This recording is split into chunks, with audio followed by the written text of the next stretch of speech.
galera linda, tudo bem? Bem-vindo de novo ao podcast de Marco Mercado, nessa nossa segunda temporada.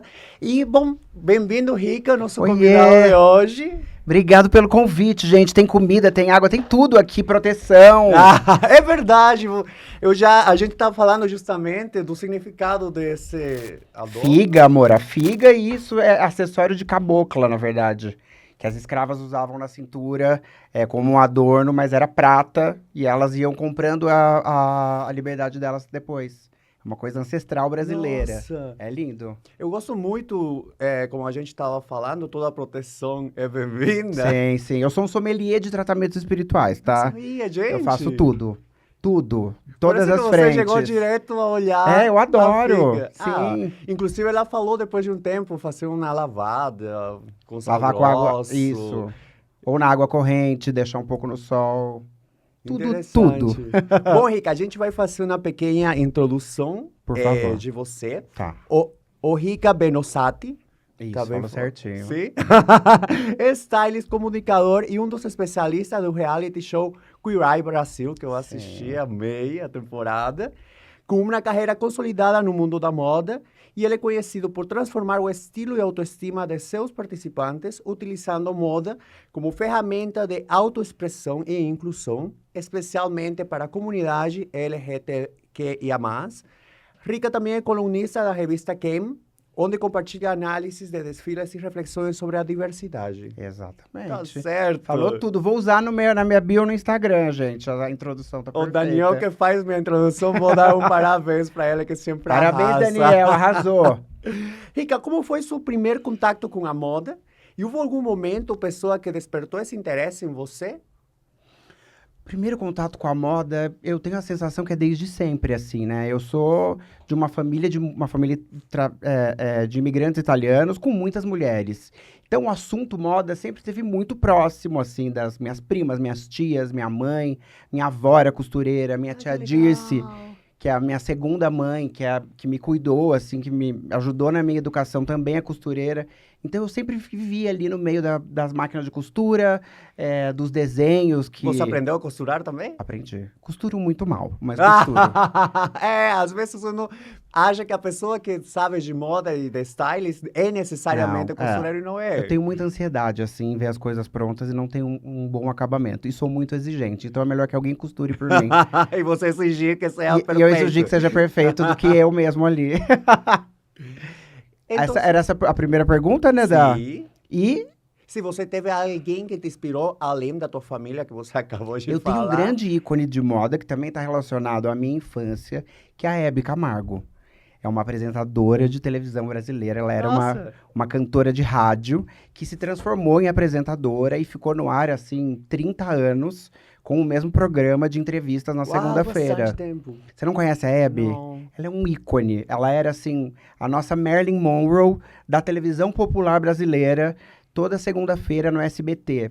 Todo mundo queria ir na Hebe. Ela recebia, assim, desde políticos até as pessoas da moda, da música, muito amada por todo mundo, assim. Ela era, tipo...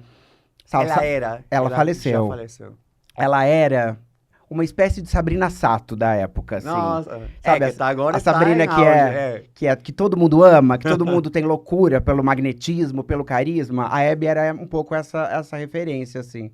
E ver ela toda segunda-feira completamente montada, porque ela usava pele, ela usava alta costura, ela é cheia de joias. Aquilo era encantador pra mim, uma bicha do interior, vendo aquela mulher exuberante toda segunda-feira num palco de televisão. Era uma coisa que me encantava. Então, eu acho que ela foi uma grande referência. E tive a oportunidade, depois que ela faleceu, de fazer uma exposição em homenagem a ela. Nossa, então verdadeiramente impactou tua vida. Muito, muito. Foi um dos trabalhos mais legais que eu fiz, assim, como curadoria. Eu passei quase 2 meses na casa dela, selecionando as peças, entendendo a história, selecionando as fotos, as roupas, mandando os casacos de pele para tirar as colônias de coisas muito antigas, né? De mofo, etc. Foi um trabalho lindo que eu fiz, junto com o Shopping Morumbi. Você é de Campinas. Nasci em Campinas. Nasceu em Campinas. E daí como foi essa trajetória para chegar aqui a São Paulo? E mais ou menos quando começou tu estudo na parte de moda e de stylist? Quando na verdade, no colégio, eu prestei agronomia na USP. Agronomia. E aí eu passei logo de cara. E foi um problema pra mim, porque eu jamais teria o ímpeto de fazer agronomia. E ao mesmo tempo, meu padrasto falou, se você quer fazer moda mesmo, vamos começar com um curso tecnólogo. E aí eu fui para umas... É inteligente. Para saber se eu tinha... que você mesmo gosta. Exatamente, mas eu tinha muito essa certeza, assim, porque eu, aos 17 anos, fui trabalhar no shopping, já nesse universo da moda, fui trabalhar de estoquista numa marca chamada Zump, que tinha na época, e ao mesmo tempo eu estava no colegial, e aí eu trabalhei nesse extra de Natal para fazer um dinheirinho, meu padrasto falou, acho que você tem que fazer um curso técnico, e aí eu fui para o Senac, em Piracicaba. Não, mas que lindo que teu padrasto, que o meu conceito de padrasto está... Não, ele é ótimo. era muito ruim. Não. Que tenha te impulsionado em algo que... Você sabe, a arte é mais ágil que antes, era bem... Sabe, você é artista, você vai ser pobre. Eles tentaram de todas as formas, assim, né? Principalmente o colégio, que tem essa obsessão em fazer uma pessoa de 17 anos entrar na universidade logo cedo para prestar coisas que são, né?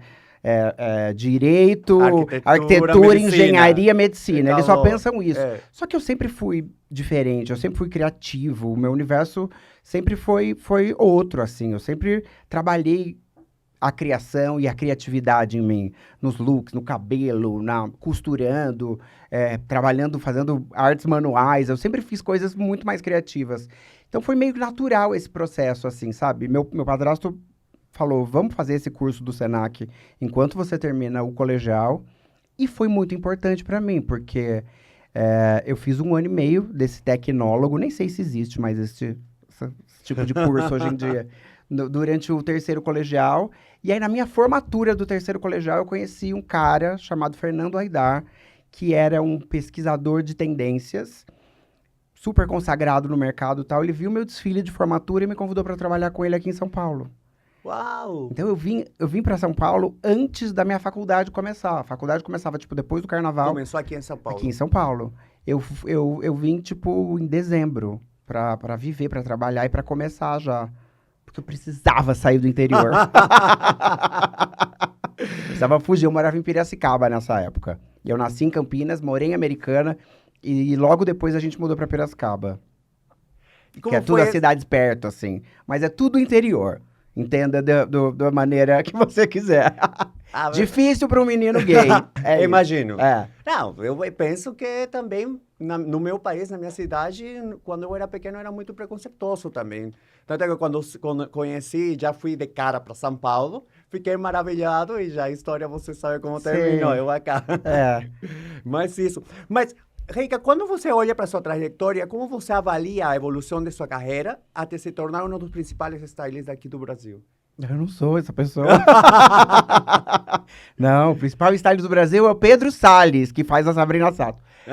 Maravilhoso. Maravilhoso, mas não quer em podcast, não quer em nada, nunca aceitou meu convite. Gente, sempre com muito trabalho, sabe? E eu acho que uma característica que eu tenho, assim, que eu achava que era um incômodo, na verdade, eu sempre aproveitei todas as oportunidades. Eu nunca recusei nenhum trabalho. Nunca.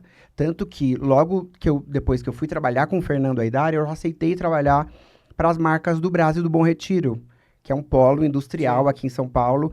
E a gente é uma das únicas cidades do mundo, nessa metrópole, que tem esse polo industrial de moda muito perto, que é dentro da cidade. Nenhum outro lugar do mundo existe isso. Então, eu fui trabalhar... Indústria gigantesca. Gigantesca, né? Que faz uma moda possível, acessível, que veste o Brasil inteiro. Todas as mulheres do Brasil, eventualmente, acabam comprando de marcas, de produtos que saem ali do Brás e do Bom Retiro. E ali eu aprendi muita coisa, porque a gente vem... bicha do interior, né? Com sonhos desse universo do que é a moda fashion, entendeu? Que na minha época era o São Paulo Fashion Week, e existe todo um universo de muito dinheiro e um universo muito lindo por trás dessas marcas que necessariamente não estão ali no hype do momento, entendeu? Trabalhar com produção mesmo. A indústria é muito importante para a moda no Brasil como um todo, porque é a indústria que mais emprega mulheres, é a indústria que tem maior concentração de pessoas queer trabalhando sem nenhum problema de julgamento, entendeu? Claro, uma série de preconceitos, etc. Mas é um lugar que para a gente é muito acolhedor ainda. Então, ter essa vivência logo no início da minha carreira foi muito importante. Depois eu fui para marcas que desfilavam no São Paulo Fashion Week, etc. Fiz muito São Paulo Fashion Week, mas essa base que vem de trás de entender como é feita uma roupa e quanto ela realmente custa, eu trago isso para minha vida hoje em dia. Hoje em dia, né, eu defendo muito uma moda possível, real, para todas as pessoas, que seja transformadora diariamente, né? Que não necessariamente a pessoa tem que vestir alta costura ou marcas internacionais. A realidade do Brasil não é essa. E é tirado da mulher brasileira, normal, regular, essa oportunidade de trabalhar a autoestima dela. Porque ela não tem uma série de coisas, inclusive dinheiro. Então, e você tem uma parte do Instagram que você... Do Instagram, das redes sociais, que você fala do empoderamento da mulher. Claro, o tempo todo. Da mulher adulta. Exatamente, mulher, né, da longevidade. Sim. Porque a mulher, depois dos 50, ela é inviabilizada pela moda. As marcas de moda no Brasil e no mundo não consideram mais essa mulher. Ela acaba sendo invisibilizada. E há muito tempo eu tenho um projeto chamado Musa aos 60, que é voltado para moda e autoestima, para que o mercado todo entenda como essas mulheres, elas têm poder de consumo, claro. Elas estão vivas, elas estão amando, elas já estão no segundo casamento. E estão em um processo que já falamos em algum podcast meu com uma sexóloga, que é o processo da menopausia, né? Sim, sim. Que, como sociedade, também é como a morte da mulher feminina, da fertilidade. Porque entendeu? se ela para de engravidar, Exato. ela para de produzir. Exato. Se ela para de produzir, ela morreu. Para de ser produtiva, né?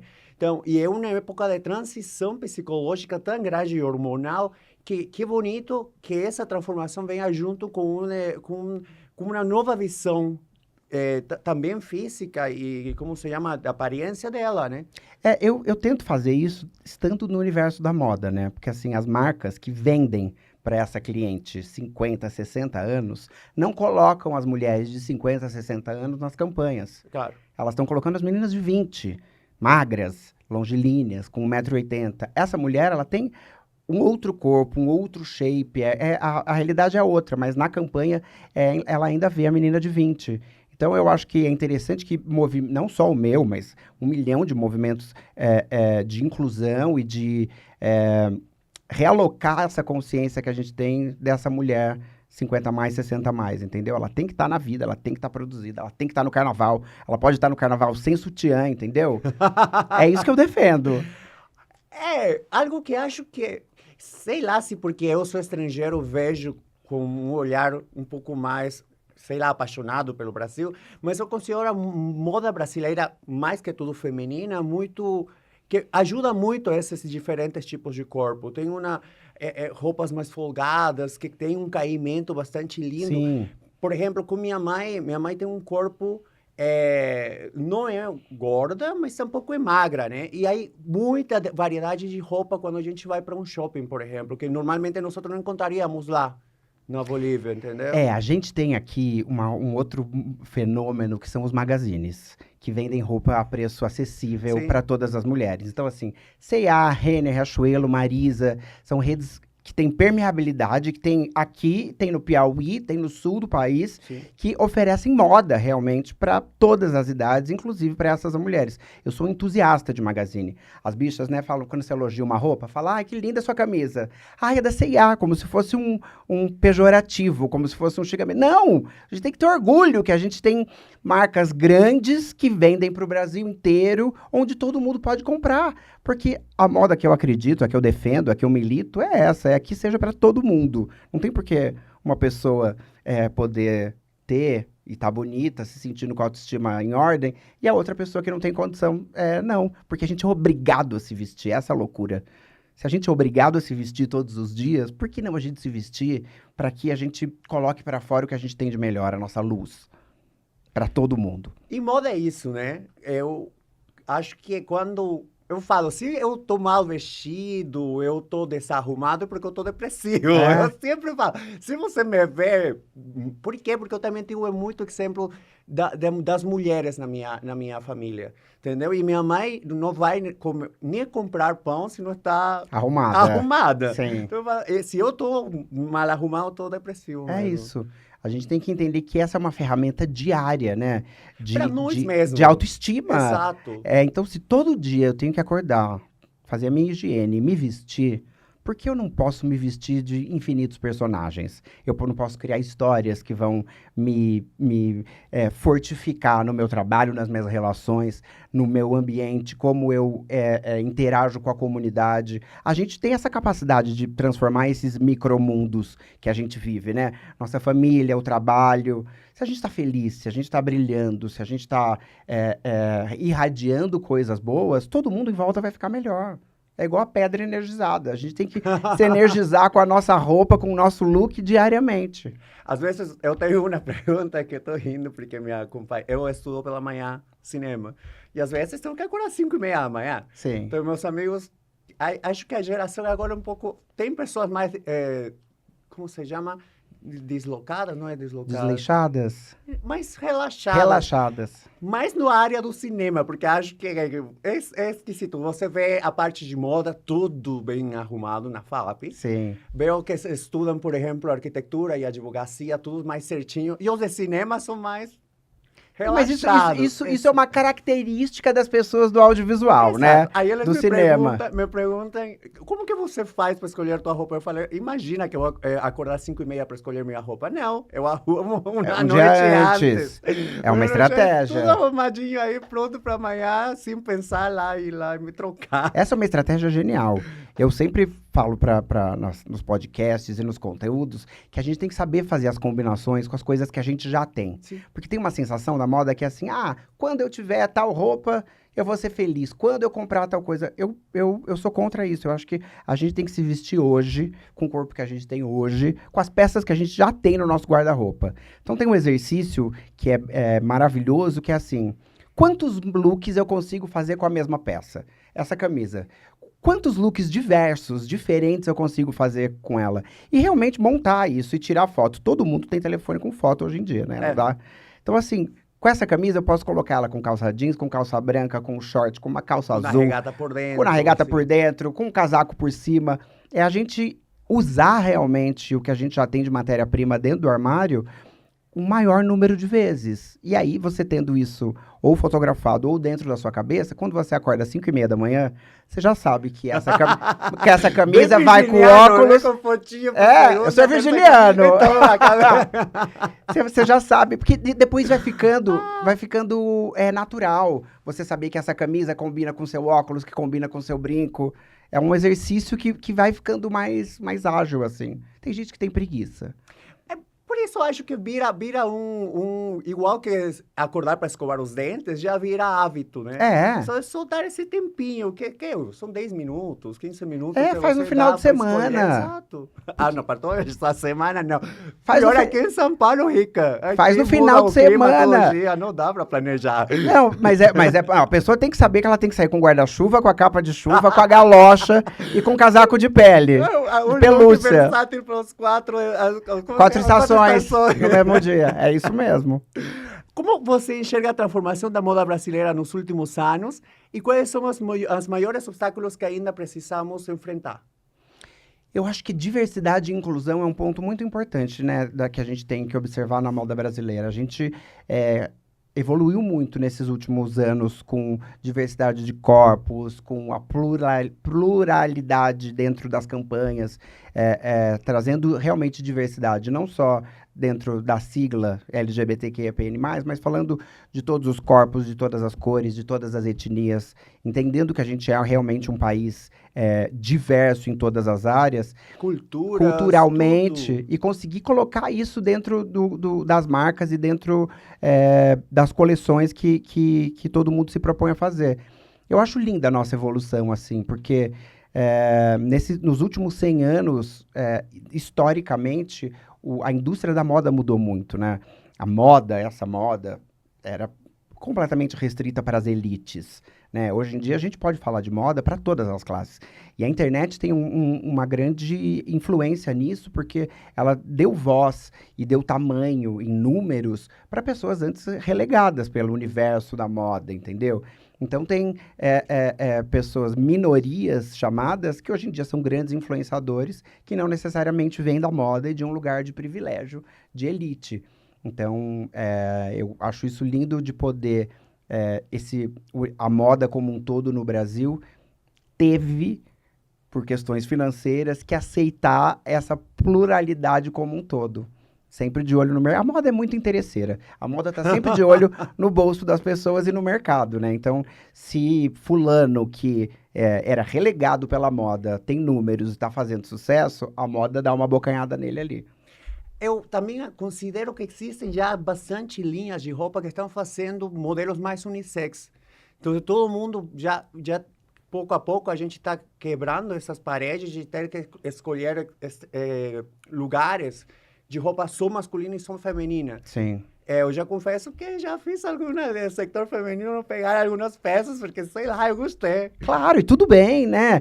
Essa construção do gênero, do masculino e do feminino, é uma criação nossa. Exato. A roupa não tem gênero de maneira alguma, entendeu? Então, a gente poder brincar, eu sempre falo isso também, a gente tem essa liberdade de poder brincar com qualquer coisa, seja ela dita masculina ou dita feminina, maquiagem, unha, etc.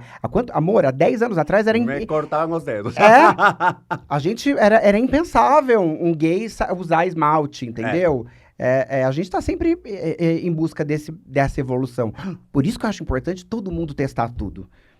Uma vez na vida, se a gente vai viver 80 anos, como eu vou passar 80 anos sem ter mudado o meu cabelo, sem ter colocado um esmalte, sem ter enfiado uma saia, sem ter colocado uma carcinha, entendeu? A gente precisa experimentar as coisas. A vida é única. A vida é única. Uma experiência linda foi faz dezembro do ano passado. Eu fui com minha mãe para o shopping procurar o presente dela, que era a roupa do Réveillon.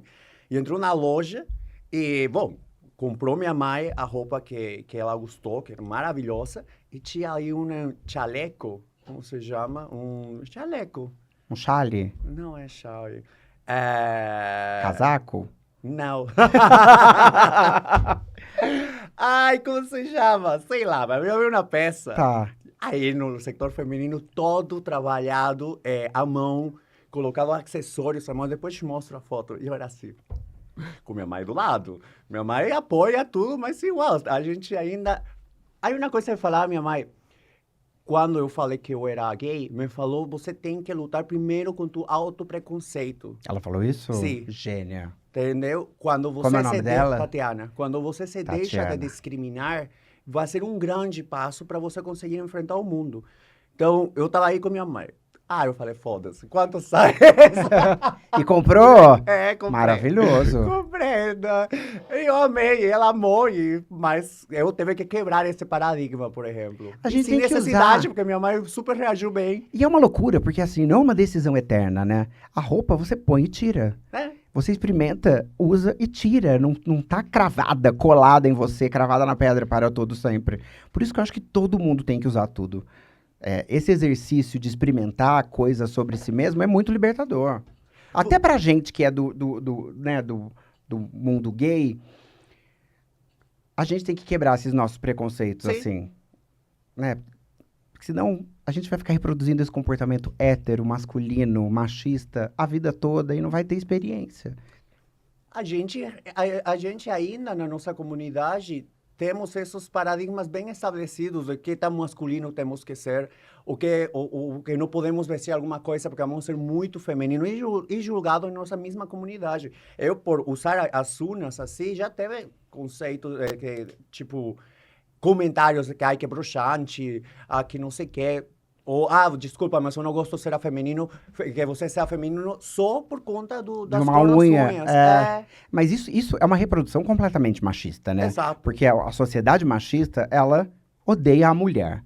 Se um homem gay está tendo comportamentos tidos como femininos, você está rejeitando. Ele tem menos valor para o homem hétero ou padrão heteronormativo, ele tem menos valor na comunidade gay porque ele está mais parecido com a mulher do que com o homem viril. A gente tem que quebrar é nossa obrigação como comunicadores e como pessoas que têm, né, uma certa visibilidade, a gente falar disso e realmente se mostrar nesse lugar de experimentação, de vulnerabilidade. Eu também, amor, a vida inteira eu ouvi que eu era muito feminino, que eu era...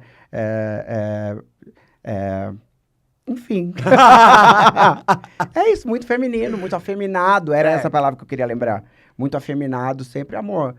Quem me acha afeminado, beijo. Tem muita gente que gosta. Olha! Amém. Rica, você considera que existe alguma diferença clara na forma como a moda é produzida aqui, consumida aqui no Brasil, comparado com o mercado fora? Com a internet não tem mais essas barreiras, né? Porque o desfile que acontece lá em Paris, da Chanel, no mesmo minuto a gente vê aqui. Isso quebrou as barreiras de como as coisas eram produzidas. E a gente tem também o advento da China, que produz muito rápido todas as tendências. Então, tudo é feito junto agora, no mesmo processo, assim.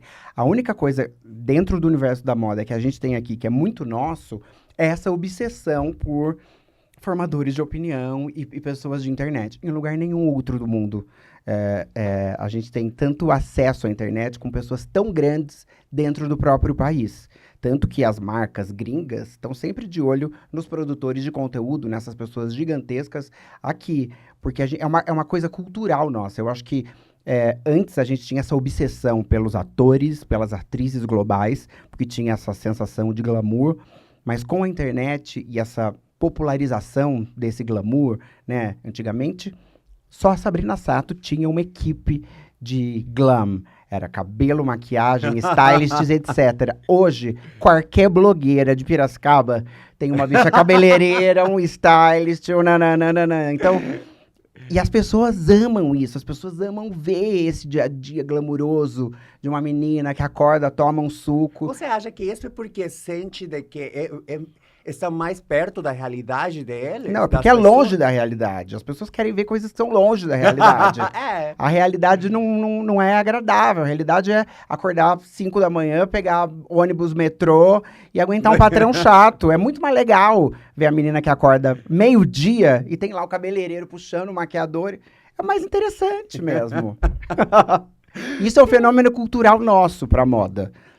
Esses números gigantescos, essas pessoas gigantes, assim, é uma coisa nossa. Eu refletindo sobre o que você falou, que a moda é para todo mundo, e é verdade, com o que tem a internet, o que você vê em estilos, em marcas da grife, você vê em pouco tempo, em qualquer outra loja, com valores muito mais acessíveis. Sim, sim. Eu lembro, no ano passado, nos convidaram a um evento da Prada, e a diretora estava vestida com uma roupa que não era muito do meu gosto, que parece uma pijama, sabe, de seda.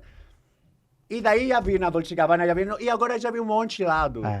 Entendeu? E é muito rápido. Isso é o conceito da tendência, né? Uma coisa é criada por alguém... muda a regra do jogo. Então, o pijama, ele começa a ser usado na vida social. E aí, todo mundo usa pijama na vida social. E a internet divulga isso. E aí, tem pijama vendendo aqui na Avenida Paulista agora, na barraca. É isso.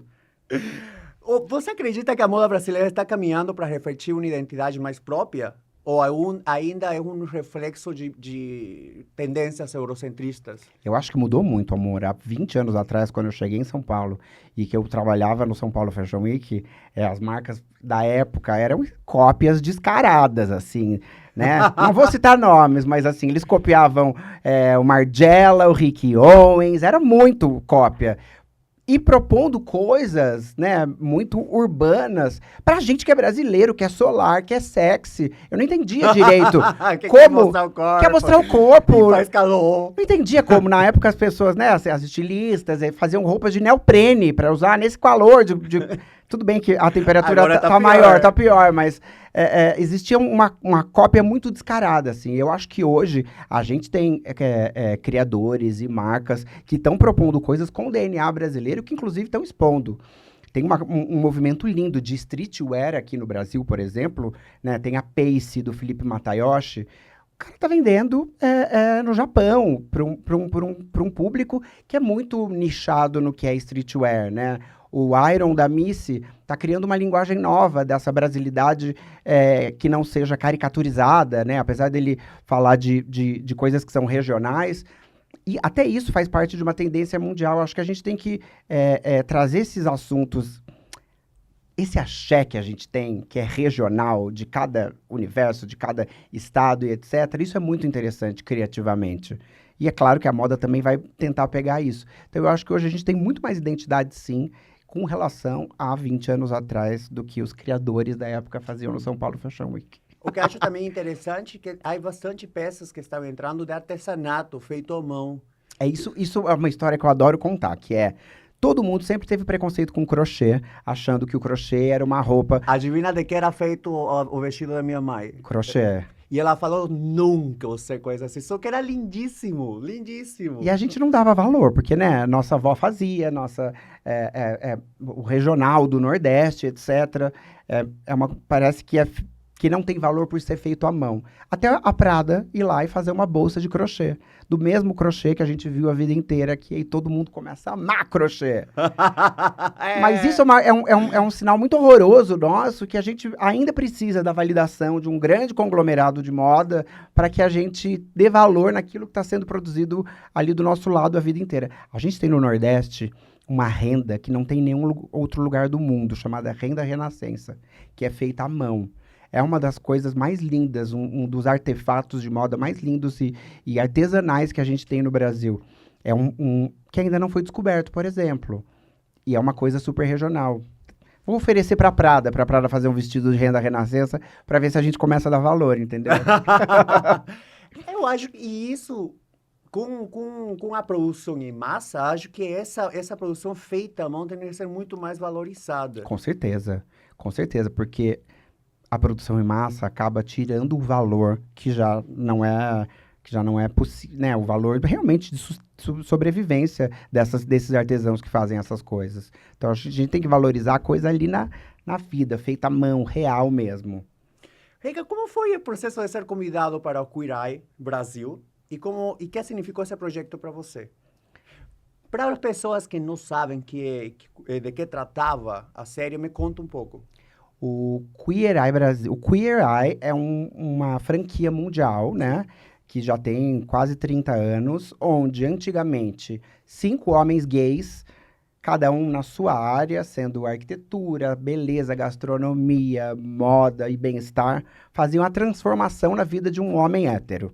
Antigamente chamava Queer Eye for the Straight Guy.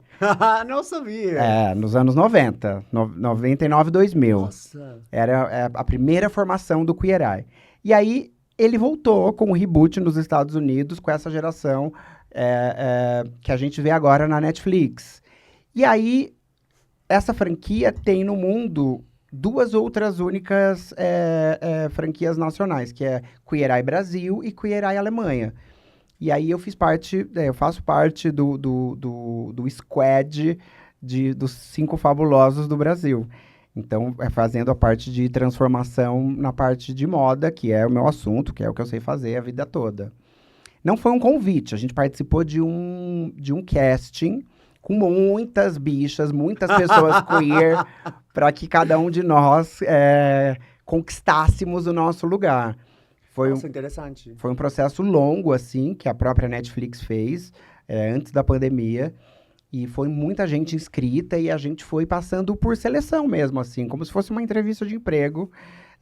Uma entrevista de emprego gravada, né, com vídeo sempre, até chegar nessa combinação nossa. Foi uma temporada? Uma temporada. Já vem a segunda? Não, ainda não. Todo mundo, essa é a pergunta de $1 milhão que a gente ainda não tem resposta. Não, eu adoraria falar. Não, ano que vem a gente estreia, mas ainda não, tá? Continuem rezando pra gente. Qual foi teu episódio favorito? Gente, são 6 heróis que a gente chama, né? Os 6 participantes. Foram todos muito especiais. Mas eu criei uma relação muito próxima com o Rafa, que é o pai que ficou viúvo. E aí a gente ficou muito próximo, assim, muito amigo mesmo. E a Alessandra também, que a Alessandra tinha a questão dela com as cores, e o Rafael era um bofe lindo que não conseguia se amar, se elogiar, assim. Esses acho que são os episódios que eu mais gosto. Teve alguma experiência inusitada aí? Amor, foi tudo inusitado. Fazer esse programa é uma loucura, porque é muito... O programa... São 5 frentes, né? Então, assim, você imagina que... E é um reality show, então não tem nada fakeado, não tem nada falso. Não existe falar, vamos regravar isso que não ficou bom. Então, existe toda uma inteligência da produção, da direção toda, de pegar aquele momento nosso original, aquele momento único, assim, que é, sabe, a revelação. Tanto a do herói quanto a nossa. Acho que era o episódio 3, que foi um dos meus favoritos. Que tinha um homem trans, era? Sim. Esse foi maravilhoso. É o da Alessandra, é o meu. Sim, esse foi incrível, que eu te falei, meu marido tinha contato da diretora, e quando começamos no episódio 1, mandamos mensagem, estamos vendo tua série. Aí falou, vai no episódio 3. E é verdade, foi muito lindo. É lindo. Foi muito E a gente tem o Luca, que é um homem trans, que faz parte do nosso squad. Que não tinha falado até esse episódio, eu acho. Não, E aí, por isso, acho que ela falou, vai ter uma revelação no episódio 3, entende? Exato, Como foi esse processo? Você se sentiu... Não sei como perguntar. Quando você... eram 6 participantes? 6 participantes. Quando você chegou a eles, na parte de moda, que é algo tão pessoal, como você conseguiu que tua visão seja bem aceitada por eles e não interfira com o eu próprio deles? Essa é uma pergunta maravilhosa, porque eu fiquei muito inseguro também, né? Existe uma ideia que a gente ia trabalhando, porque para gravar o episódio, como é um reality, a gente não sabe quem são eles. Só que eu sou a única pessoa dos 5 que tem a foto deles de corpo toda e a foto do guarda-roupa, para poder entender onde ele tá e propor um lugar de transformação usando a moda. Ao mesmo tempo que eu fiquei inseguro, durante o processo foi muito lindo, porque me deu muita certeza também do meu trabalho, de como eu acredito realmente que a moda e a roupa têm esse poder de transformação. Porque no andar da carruagem, conforme a gente ia gravando, ia tendo as nossas vivências, eu fui tendo a certeza que realmente essa transformação acontece, assim.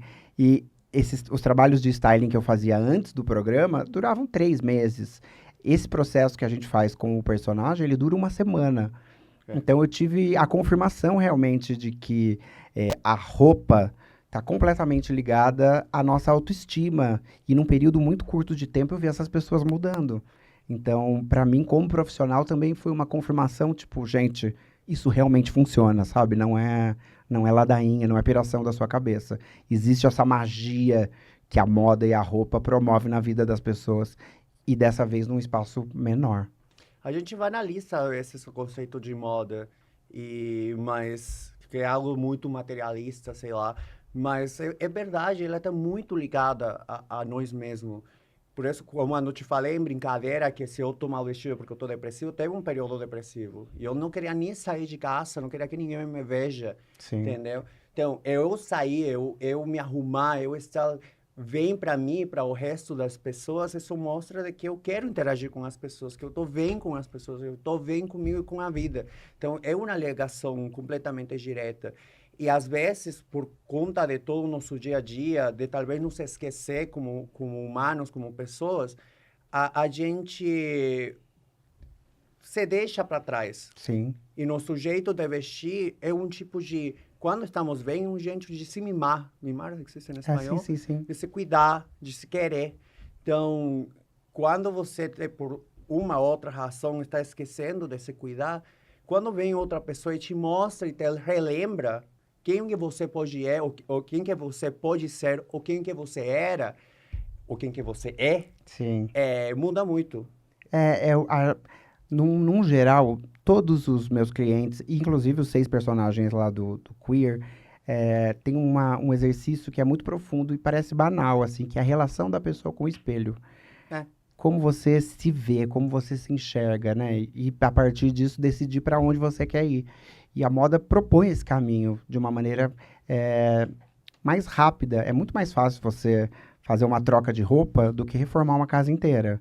E considerando que o nosso corpo é a nossa casinha, a nossa morada, tá tudo certo. Dentro das transformações que você viu, porque você falou que é uma semana só. Uma semana. Durou. É um reality, amor, gravado como se fosse ao vivo. Mas você considerou que essa mudança que vocês fizeram durante uma semana foi algo que perpetuou, que mudou algo na vida das pessoas após o reality? Muito, muito. A gente mantém contato com quase todos eles, né? E a mudança, ela é só um início, né? Não é porque a gente propôs uma coisa ali que aquilo tem que ser eterno na vida da pessoa. É só uma alavanca para que essa mudança continue acontecendo no decorrer da vida. A gente vai evoluindo, vai mudando, os gostos vão mudando, a moda vai entrando, vai saindo, mas esse empurrãozinho que nós 5 demos realmente fez a diferença na vida de todos eles. Na hora de montar um guarda-roupa inteligente, como balancear criatividade, praticidade e orçamento? E quais peças são indispensáveis em uma guarda-roupa funcional e versátil, além do preto que eu amo? Tudo começa a partir do orçamento, amor. É daí que a gente vai ver o que dá para fazer. Mas existem infinitas possibilidades, né? Não necessariamente comprar tudo novo, se esse orçamento for mais baixo, e visitar brechós. Tem um exercício que é uma curadoria mesmo, que é você buscar, garimpar em todos os lugares possíveis e imagináveis aquelas peças que você pré-definiu. Então eu acho que a grande dica para um guarda-roupa que seja funcional, pensando em orçamento, é planejamento. Você entender onde você está agora e qual é o objetivo. Então, assim, eu estou saindo do colégio, vou começar a minha vida profissional. Sei que eu tenho que trabalhar de camisa e calça 5 dias na semana. O que eu posso fazer? Como eu posso fazer combinações criativas e inteligentes com 5 camisas e 3 calças, por exemplo? Tem uma dica que é muito legal, que é, para cada parte de baixo, você considera 3 partes de cima. Então, uma calça, 3 camisas. Porque a parte de baixo a gente quase não repara muito. E repete, suja menos, etc. e tal. Então, é uma organização mesmo. Fazer uma pesquisa, né, no Pinterest, nas redes sociais e tudo, e printando coisas que você gosta. E depois testar aquilo para ver se aquilo realmente combina com você. Eu sou a favor de nunca fazer uma transformação drástica e radical de uma vez só. Tem um exercício que eu sempre proponho, que é a peça número 1, aquela peça que vai mudar o seu momento de transição. Então, se é um menino que está indo trabalhar 5 vezes por semana, comprar uma camisa que vá coroar esse momento de transformação e, a partir disso, ir experimentando outras coisas, porque daí economiza dinheiro também. Porque a gente se empolga muito, muitas vezes, e depois fica com roupa parada. As cores básicas, acho que são mais fáceis também não cores básicas, perdão. Colocar só uma cor, tipo, no textura ou linhas, acho que ajuda também a combinar. Porque é mais difícil uma camisa com alguma... Isso é muita regra, sabe? Eu gosto de quebrar essas regras, assim. Porque eu acho que, ao invés... Essas regras são funcionais e funcionam para um certo tipo de pessoa. Mas a gente mora num país com tanta gente criativa, e aí a gente limitar as pessoas, sabe assim, pra mim é meio igual a história da paleta de cores. Eu sou super a favor do visagismo e de descobrir quais são aquelas cores que te favorecem. Mas e daí, foda-se se o roxo não me favorece, eu amo o roxo. Eu vou usar roxo porque ele vai me empoderar de alguma maneira. Eu sou contra muita cagação de regra numa coisa que tem que ser experimental, que tem que ser vivida, sabe? Por isso que eu não passo muita piração nesse sentido de combinar coisas ou não, porque a pessoa tem que testar, ela tem que fazer esses exercícios sobre ela mesma. Eu lembro quando entrei na faculdade, fazem esse exercício de bem-vinda.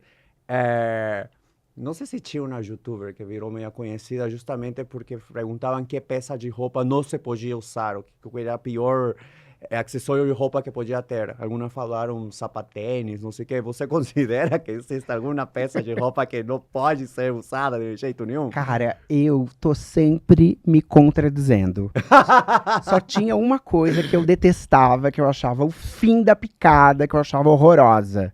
que era o Crocs. Eu pensei na cabeça, só que eu não queria falar. Amor, hoje em dia eu tenho um monte de Crocs. A gente É confortável. Confortável, e o design tá mudando, e estão tendo outras colaborações. Então eu acho que mais pessoas como você opinavam assim, ia se esforçar. Tem muito preconceito também, sabe? Por que a gente vai demonizar o sapatênis, sendo que ele é a realidade de muita gente? Tem outras opções ao sapatênis? Tem sempre o Vans. Mas se o cara tá feliz de sapatênis, quem é eu? Quem sou eu? Quem é a pessoa da moda para poder criticar? Isso que me irrita muito no universo da moda é que por muitos anos os grandes nomes da moda ficaram cagando regras sobre o que ter, o que usar e o que fazer. Isso é chato pra caralho. Você ficar excluindo pessoas e julgando o look ou a peça, etc., é uma atitude muito anos 90.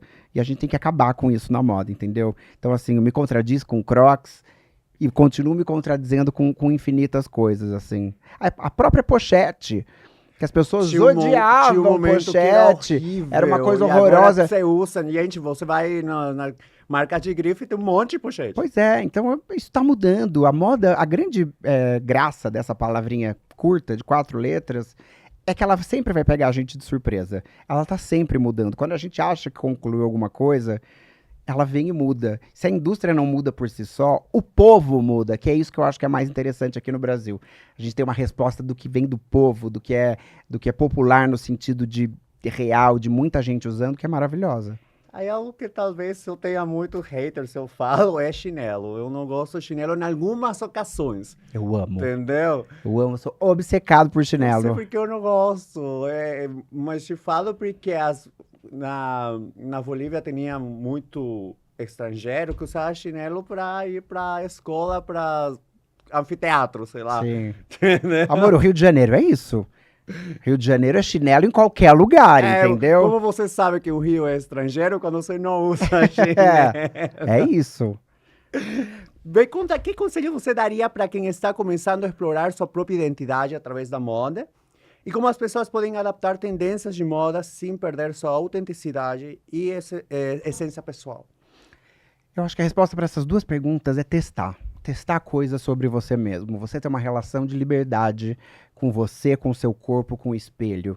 Combinar coisas, não ter preconceito. Eu acho que partir desse lugar de não ter preconceito sobre qualquer coisa já liberta muito a gente. Então é não ter preconceito sobre o crocs, sobre o sapatênis, sobre a chinela, sobre a roupa masculina, sobre a roupa feminina, porque isso vai libertar a gente. Eu vejo, né, as novas gerações já vindo com menos preconceito, e isso transforma tanto a sociedade, porque, né, eu tenho tantas dores, eu imagino que você deva ter tantas dores também, que são originárias do preconceito. Sim.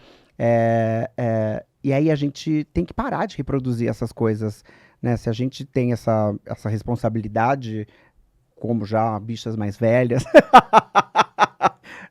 trabalhando no mercado, a gente tem que deixar esse caminho. Por que as próximas gerações têm que passar por tanto sofrimento que a gente, tanto quanto a gente passou? Não! Então vamos facilitar a vida para que todo mundo seja mais feliz, mais leve. Use crocs, use chinelo, use sapatênis, use roupa vestida, roupa masculina, roupa feminina. É legal testar tudo.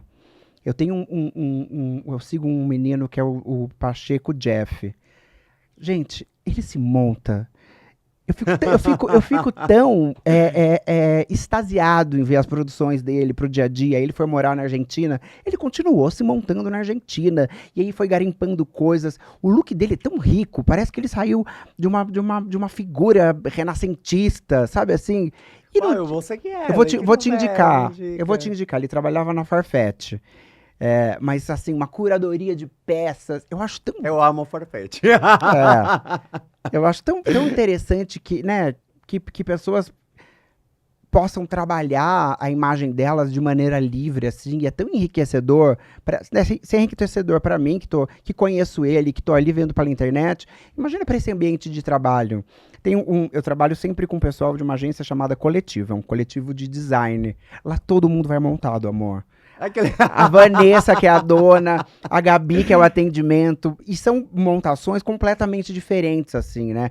A Gabi é roqueira, a Vanessa cada dia tá de um jeito, e aí você vai vendo aquele lugar das pessoas trabalhando numa quarta-feira, 4 horas da tarde, as pessoas muito montadas, esse tipo de coisa me deixa louca, assim, eu fico ansioso, eu fico animado em ver que as pessoas testam coisas diferentes, e graças a Deus. Claro, nesse recorte da gente aqui de São Paulo, numa bolha, trabalhando com criatividade, mas eu lembro de mim lá em Piracicaba, sabe, que eu já testava outras coisas, eu já era diferentão, e isso me trouxe até aqui. Então, experimentar coisas, transformar, Se divertir, né? se divertir A moda essencial. nunca pode ser escravizadora, escravizar você, senão ser uma aliada.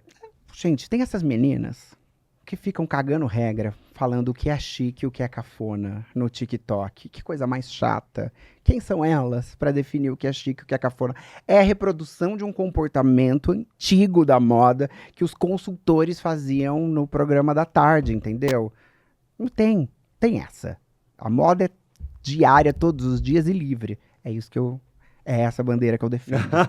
Não, e esse exercício básico de se olhar no espelho, eu acho incrível. Se nesse teste de você encontrar seu estilo, e você se olha no espelho e fala, esse é o Marco, ou esse é o Rica, eu acho que isso é o importante. No meu caso, eu tenho ascendente em gêmeos, então um dia eu tô usando saia, outro dia eu tô usando camisa, outro dia eu tô usando polo, então... Eu, apesar de ser ariano, tenho esse ascendente que me faz bem bipolar. Mas você falou, esse sou eu. Mas você falou tudo. Eu acho que não é esse encontrar o estilo, né? Você se reconhecer não é uma ciência exata. Porque isso está mudando. A gente está mudando todos os dias. As nossas emoções estão cada dia diferentes. Então, vamos testar. Livre.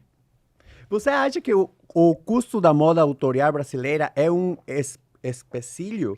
Como equilibrar qualidade e acessibilidade? É caro por uma série de motivos, né? Que passam pelos motivos políticos, assim. Para você fazer uma roupa de qualidade no Brasil, etc., os impostos são altos. Para você ter mão de obra boa, os valores são altos. Então, inevitavelmente, isso vai refletir no valor final da peça.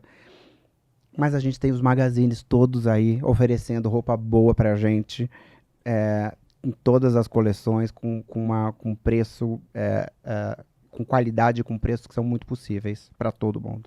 Qual foi a marca que se encargou de vestir as Olimpíadas no Brasil? Foi sumamente criticada. Foi. Eu defendi muito ela, tá? Foi a Riachuelo. E aí foi uma loucura essa comoção do brasileiro de achar que a gente estava mal vestido e tal. Mas a gente estava muito ok de acordo com a cerimônia e com tudo que aconteceu. Comparavam com outras cidades. Mas aí teve, né, aquele uniforme bordado à mão. Eu não vou lembrar, era Taiwan, não sei, que era de seda. Era um kimono, era uma coisa linda e tal. E de certa maneira, aqueles looks são os looks do brasileiro médio, amor. Todo mundo se veste assim no Brasil. É jeans, camiseta, chinelo e uma jaqueta. Então, pra mim, fez todo sentido que aquilo tivesse lá, sabe? Eu sou um defensor ferrenho dos magazines, e principalmente das pessoas criticando e tal. Existe um departamento gigantesco de pesquisa. Não é que uma pessoa acordou e decidiu fazer aquilo, sabe? São hierarquias. As coisas acontecem com uma empresa gigantesca, tem viagem, tem pesquisa, tem tudo ali. Então, eu acho que é muito fácil ficar sentado criticando, sabe? Eu defendi, tá? Eu gostei do uniforme das Olimpíadas. Porque você falava, tá vendo, eu lembrei da roupa que foi bem falado. Tinha uma saia comprida. Uma saia branca rodada, uma camiseta listrada, uma jaqueta com tucano bordado. Eu achei bonito, gente, de verdade. O que falta para a moda brasileira ser mais reconhecida globalmente e competir com grandes grifes internacionais? As grandes grifes internacionais, elas são de conglomerados de moda com muito dinheiro. A gente tem movimentos aqui no Brasil de marcas sendo compradas por fundos, né? Isso eu estou explicando porque você só consegue fazer um produto em larga escala, com alta qualidade, se tiver dinheiro dentro da empresa para que você consiga bancar tudo aquilo, estrutura, funcionário, marketing, etc. Então a gente, né, nos anos 2000, viu fusões no universo da moda de grupos comprando outras marcas. Lá atrás não deu certo por uma má gestão. A gente teve, por exemplo, o caso do Alexandre Herchovitch, que vendeu a marca dele e a empresa que comprou, em algum momento, congelou o processo do maior designer brasileiro, que é conhecido mundialmente por uma moda brasileira autoral que não é regionalizada. E agora a gente vê ele voltando a comprar, ele está pagando os royalties para poder assinar as coleções dele.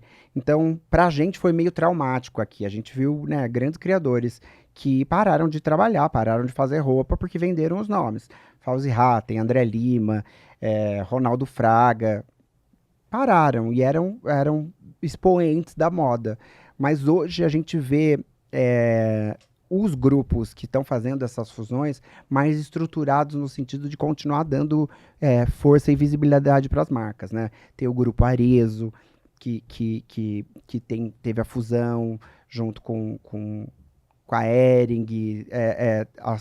As fusões estão sendo mais acertadas, ao meu ver, nesse sentido, para que a marca, inclusive, possa ser reconhecida internacionalmente. A Hering está num processo muito legal de rebrand. É brasileira, é uma marca do Sul. Nossa, chega a todo mundo. Tem na Bolívia igual e de muito boa qualidade. Pois é, e tem quase 100 anos, tem 90 e tantos anos, e ela tá nesse processo de rebranding para se tornar...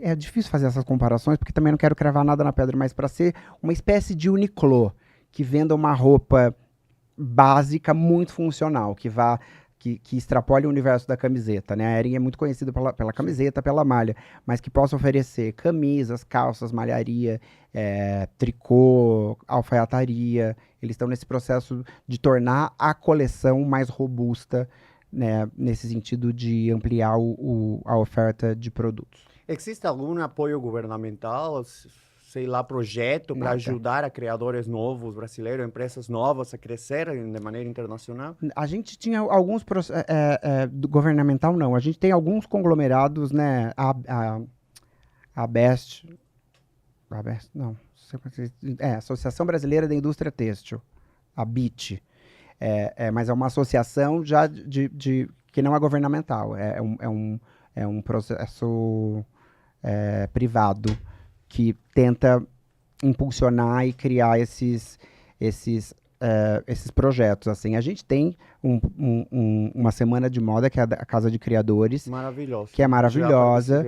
Já fui lá conhecer. Que tem a intenção de projetar nacionalmente novos designers e novos estilistas. E aí, com a visibilidade da Casa de Criadores, as marcas conseguem mais patrocínio. Mas é uma iniciativa privada. Como você considera que as marcas nacionais podem incentivar os brasileiros a consumirem o produto daqui? Porque o Brasil é gigante. Eu acho que eu tive uma entrevista, já falei em outro podcast, que falei para a Fernanda Torres, que ela falou, eu não estou interessado tanto de fazer uma carreira internacional. Se só o Brasil valorasse o produto brasileiro, o Brasil é gigante. É isso, assim, eu entendo que hoje o mercado de influência é muito importante, então se as marcas, os novos criadores, as marcas pequenas conseguirem entrada com produtores de conteúdo que têm permeabilidade no Brasil todo, essa, ao meu ver, é uma ótima estratégia. Mas a gente é muito grande, assim, a gente tem muitas bolhas, né? Tem influenciadoras gigantescas de Norte e Nordeste que a gente não conhece aqui em São Paulo e que são gigantes lá dentro do universo delas. Não tem muito uma receita, eu acho que é talento, arriscar e talvez ser sem preconceito mesmo, né? A moda ficou muito, no meu tempo, no meu início de moda, ela era muito fechada, era um universo muito restrito e exclusivista aqui em São Paulo. Você tinha que estar aqui em São Paulo para fazer parte disso, né? E hoje a gente vê que tem muita coisa acontecendo que não necessariamente é daqui. Peraí, que acho que eu já adiantei essa pergunta. Tá. Como a sustentabilidade está mudando o futuro da moda no Brasil? E de que maneira podemos tornar esse conceito mais difundido na cultura do mercado nacional? A moda foi um dos primeiros setores a falar de sustentabilidade lá atrás, assim, mas muito num processo de interesse do que realmente de verdade. Mas hoje, mundialmente, como uma tendência de consumo mesmo, não tem como pensar em moda sem esse pilar da sustentabilidade como um todo. Então a gente vê que os grandes conglomerados, né, de moda estão preocupados para onde essa roupa está indo no final da cadeia, se ela está sendo descartada nesses polos de descarte nos desertos ou nos oceanos. Mas é ainda um processo longo e que vai demorar algum tempo, porque a cadeia toda está muito estruturada dessa maneira consumista. Assim. Quando a gente acha que a gente resolveu um polo, quando a gente acha que né, dentro de marcas de moda e de beleza, a gente tem gestores ambientais para fazer esse mapeamento de como essa marca está impactando o meio ambiente, a gente vê, por exemplo, a chegada de todos esses aplicativos chineses despejando uma quantidade de roupa barata e de cacareco de plástico na gente, como a gente nunca viu. Não dá para criticar porque, né, nós somos carentes, a gente sempre quis ter coisa, cacareco, copinho de não sei o quê, o patinho de borracha e não sei o quê, não sei o que lá. Mas eu acho que parte muito de uma conscientização de consumo, que a gente precisa mesmo de um Tupperware para guardar um ovo. Né? E é isso o tempo todo que os aplicativos, né? Da minha mamãe, ela ama Tupperware, Pois é, mas Tupperware em todo. a gente fica comprando um monte de cacareco de plástico. Ai, não, porque agora eu preciso de mais uma coisa de plástico para guardar um brinco, sabe? Caixas. Pelo menos Caixas. essas caixas Mas mais isso- biodegradável. Tudo impacta o meio ambiente, né? Tem um documentário incrível na Netflix que fala sobre esse consumo exacerbado de como a gente está destruindo o próprio mundo nesse pensamento capitalista de vender, vender, vender, vender, vender. O que a Amazon fez com o mercado de moda, por exemplo. Que é o tempo todo alguém te lembrando que você precisa comprar qualquer coisa ali. E aí você não tem mais que sair de casa para ir fazer a compra. Tá tudo aqui, ó. Você consegue comprar Perigosíssimo. tudo ali no clique. Andando. É o peligro da Farfetch. Só que no caso da Farfetch não custa um Tupperware, não é R$5, É né? verdade. Você vai ter que despender um dinheirinho a mais aí pra comprar uma cueca lá. Ai, senhora, sim, é verdade. Reika, qual é o teu conselho para agora, para as pessoas que estão aí, que têm alguma dúvida de talvez mudar de visual, de experimentar as coisas, e que ainda não se, como a gente vê, você vê no espelho e ainda não se enxerga. Testa, aproveita, experimenta, entra na loja, pega um monte de roupa, vai pro provador, tira foto, ficou em dúvida, não leva. É isso importante, eu já Ficou teve. em dúvida, não leva, entendeu? Tira foto, se admira. Se você voltou pra casa, ficou pensando na roupa que você experimentou, depois você vai e compra. Mas testa, entendeu? Empresta roupa de amigo, de parente, pega roupa usada, compra roupa no brechó. Vai testando coisa, vai colocando coisa, vai experimentando. A gente, por muito tempo, né, nessa estrutura de ser chique ou não ser chique, eram as pessoas dizendo, não, sempre tire um acessório, sempre, na dúvida, tira uma coisa, não, na dúvida, coloca uma a mais, vai pondo coisa, entendeu? Vai testando essa exuberância, vai testando até onde você pode ir, até onde você se sente bem. Tem que experimentar. A roupa, ela é feita pra gente colocar em cima do corpo, porque ela tem uma coisa que é energética, que é linda, que é ela é o nosso último contato com o mundo exterior. A gente tem a nossa pele e o que a gente coloca em cima. Então vamos colocar em cima do nosso corpo aquelas peças que vão expandir a nossa luz, a nossa estima, a nossa vibração. Essa é a minha dica. Rica, onde a gente te encontra? Qual é o teu Instagram? Meu Instagram é @ricabenozati, com 2 Es. Vocês me encontram lá, me encontram no TikTok com esse mesmo nome. E tem o meu podcast, chamado Moda, Humor e Amor. E a gente estreia a segunda temporada agora, depois do Carnaval. Obrigado por estar aqui. Obrigado, meu Amei amor. Foi um nossa prazer. conversa. Obrigado, gente. Me sigam, curta, comente, compartilha. E é isso, galera. Não esqueça de curtir, comentar, compartilhar, como Rica falou, nossos conteúdos. E ativar o sininho para não perder os próximos podcasts. Beijinho.